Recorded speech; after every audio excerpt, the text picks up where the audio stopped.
Nagkarambola ang apat na sasakyan sa Commonwealth Avenue sa Quezon City. Animang sugatan. Nasa frontline ng balitang yan si Kari Kaitor.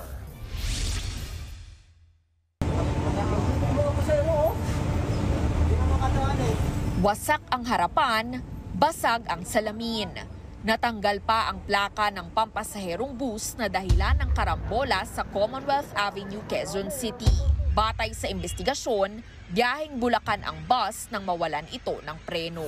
Mas inuna niya na iwasan yung ibang sasakyan. Yun nga lang, sa dami ng volume ng sasakyan, talaga may tinamaan. Apat na sasakyan ang nabangga ng bus. Damay rin ang apat na nakaparadang motorsiklo.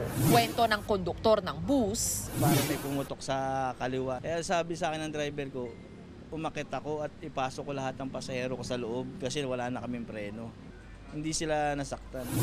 Kabilang sa mga nabanggang sasakyan, ang modern jeepney ng 67 years old na driver na si Romulo. Nakaligtas daw siya sa tulong ng kanyang pasahero. Nakarinig ako ng malakas na kalabog sa likuran ko. Tapos sa lakas ng impact, nawalan ako ng malay. Nung nakita ko si kuya na wala ng malay, ang initial instinct ko para ma-stop yung vehicle, inabot ko yung handbrake. Dinala na sa ospital ang 6 na sugatan. Nag-sorry naman ang bus driver na hawak ngayon ng mga otoridad. Nagbabalita mula sa Frontline, Kari Kaitor, News 5. Mga kapatid, Julius Babaw po. Para sa komprehensibo at makabuluhang balitaan at talakayan, mag-follow at mag-subscribe na sa social media pages ng News 5.